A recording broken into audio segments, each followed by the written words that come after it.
వ్యవసాయ వ్యర్థాలు, పేడ, వానపాముల నుంచి వచ్చే వ్యర్థాలతో వర్మీ వాష్ తయారు చేసుకునే పద్ధతి అనాదిగా అమలవుతోంది. ఈ వర్మీ వాష్ లో విలువైన పోషకాలు ఉన్నాయి. పంటలపై పిచికారీ చేయడం వల్ల మంచి ఫలితాలు పొందొచ్చు.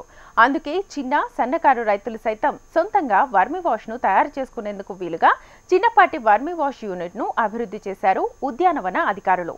మరి ఈ యూనిట్ ను ఎలా ఏర్పాటు చేసుకోవాలి, వర్మీ వాష్ తయారీ విధానం ఏంటో ఇప్పుడు తెలుసుకుందాం. దీని యొక్క ముఖ్య ఉద్దేశం ఏమంటే ఈ వానపాముల ఎరువుల లోపల నుంచి వచ్చే వ్యర్థాలతోని వర్మీ వాష్ అనేది తయారవుతుంది. ఇది ఎక్సలెంట్ ఆర్గానిక్ ఫర్టిలైజర్గా మనకు పనిచేస్తుంది.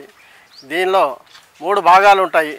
ఒకటేమో వచ్చేసి సిమెంట్ రింగులు ఉంటాయి, రెండోది వచ్చేసి లోపల కింద బేస్మెంట్ ఉంటుంది, ఇంకోటి వచ్చేసి లోపల పెంట ఎరువు అనేది వేస్తారు, పెంట అనేది వేస్తారు. పెంట వేసిన తర్వాత వానపాములు వేస్తారు. వానపాములు వేసిన తర్వాత నెమ్మదిగా అది ఆ పెంటలో ఉన్న వ్యర్థాలని తినేసి దాన్ని ఎరువుగా మారుస్తుంది.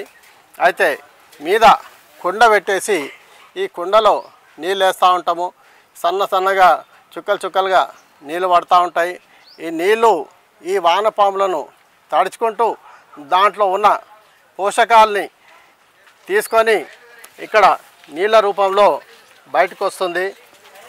ఇది తీసుకొని మనము 50% నీళ్ళలో కలుపుకొని స్ప్రే చేసుకుంటే మొక్కకు చాలా ఉపయోగపడుతుంది, ఎరువులాగా పనిచేస్తుంది. దీన్ని డ్రిప్లో పంపించుకోవచ్చు, లేదంటే ఆకుల మీద స్ప్రే చేసుకోవచ్చు. దీన్ని స్ప్రే చేసే విధానం ఏమంటే ఒక 10 లీటర్లలో 5 లీటర్లు వర్మీ వాష్ యూనిట్ పెట్టుకొని వేసుకొని వర్మీ వాష్ వేసుకొని కలుపుకొని దాంట్లో మొక్కలకు స్ప్రే చేసుకోవాలా. అదే 50% కలుపుకొని డ్రిప్ ద్వారా కూడా మొక్కలకు అందించవచ్చు.